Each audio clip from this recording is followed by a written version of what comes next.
Sasko quick treats, oh so easy and delicious. That's right, we're cooking something really delicious and it's a chance to win something great. It's old school versus new school in the espresso kitchen. We're making a new school version of an old school classic that everyone remembers. Swiss roll, remember that?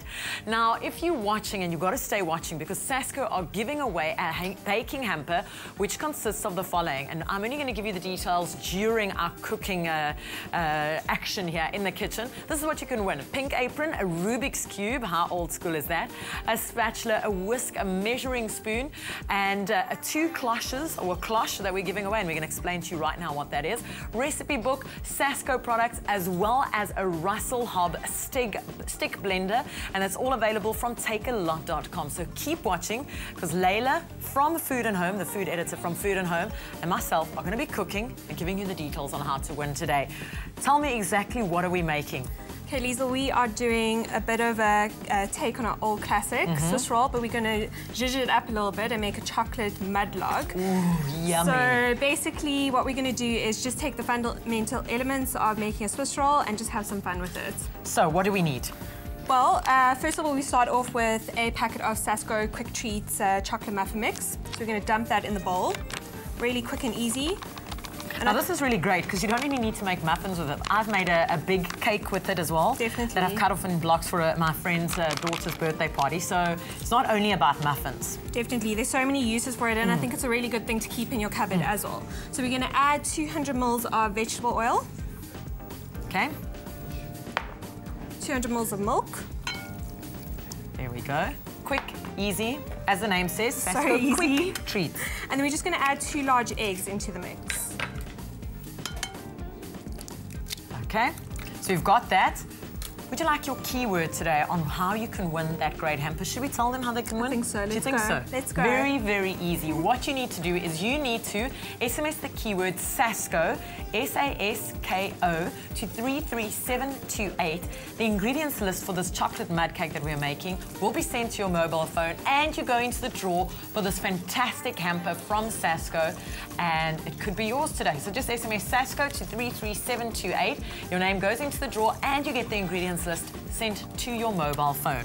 How are you doing here? You started mixing everything together? I put in some elbow grease. Not very much. That's something we all have at home. Elbow grease. It's a bit of a morning workout. So now you just mix it until all the ingredients are well incorporated and you have a lovely, thick, glossy, chocolatey batter. That really went quick. It did. You don't even need to put on an electric beater. Okay, now once that's done, so simple and easy, just taken a baking tray that we've lined with baking paper and obviously pre-greased. And why did you line it with baking paper? Because it's a Swiss roll, you actually want to be able to peel it off from the baking tin pretty easily. So you want to turn it out once it's in the bowl. So you see, we're learning something new every day here. So this will just make life a little bit easier once it comes out of the oven. Nobody wants to be scraping cake batters off the cake tin. My worst is having to wash it. Of course. Okay, there we go. So Super easy. And if it's something you make at home, why don't you let us know on our Facebook page, Espresso Morning Show SABC3. What old school utensils do you actually have at home? Because this is old school versus new school. I know you've got something old school. I do. Do you have something that your grandmother, that you inherited from your grandmother, your great-grandmother, that you still use in the kitchen? I actually have my grandmother's baking tray still to bake rusks in. What do you have from your grandmother? It's actually not from my gran. I've got a lot of things from my gran, but my mom and I are really into vintage goods and thrift shopping. So we do like a bargain when we see one. Yes. So she actually found these really cool old little vintage measuring cups. You can see they've taken a beating and they're well used. But I am missing 1 or 2 of the measuring cups. So when I'm in doubt, pick up my little vintage flour scoop, and I use it with the new measuring cup, so it's all good. It all evens out in the end. All have fun in the kitchen. Let us know on our Facebook page, Espresso Morning Show SABC3. What's vintage in your kitchen that you use? Okay. Okay, Liesl, so you can see it's smooth, it's even. Pop it into the oven. I'm gonna let that bake. So it's slightly risen and cooked through. And then once that happens, you've got one pre-made like we do on Espresso. Okay. Unroll it. Why did you keep it in a cloth like that?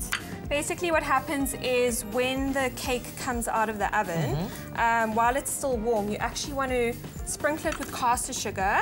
So you flipped it out of the tin, peeled off the baking paper, and then you want to sprinkle it with caster sugar while it's still warm and start rolling it with a tea towel. This is basically going to make it a little bit easier for you to unroll. And once that happens, you need to let it cool in the tea towel completely. Is the tea towel damp or is it just a dry tea towel? It's always better to dampen the tea towel slightly. There we go. Ours is still a little bit warm. That's okay, we're learning here. But we'll make the best of it. Okay, so just going to let that cool slightly. Now, it's the icing time. Basically what we've done is we've taken some soft butter, some cream cheese, icing sugar and cocoa powder, put it in a blender food processor and whipped it and beat it until it becomes nice and thick and smooth. And all that happens now is... And while you're there, you're going to add that up. Give us our Sasko baking tip. Okay, good Sasko baking tip, I think, especially when using eggs, is you crack your egg open into a little dish, and if you find it really difficult to remove your egg whites from your egg yolk, simply place a cup, like you would like this, over your whites and slide the egg yolk out, and there, simple trick. Hey, that's a quick handy trick that I didn't even know. So you're going to add that. I know we're running out of time, so I wanted to ask you, a cloche. Yes. That's one of the things up for grabs. Yes. What is that? Basically, it's just a really fancy piece of silverware. Which is what we have serving right here. silverware. There we go. This is what it I mean, looks how would that not make anything look delicious? Okay, so we're just going to fill. Okay, I'll tell you what, we're going to keep filling up here, and we're going to catch up with you guys after the break. Remember to keep SMSing for the ingredients list and for a chance to win the fantastic Sasko hamper that's up for grabs. Keep going. We'll see you after this. Sasko Quick Treats, oh so easy and delicious. Stay with Espresso and SABC3.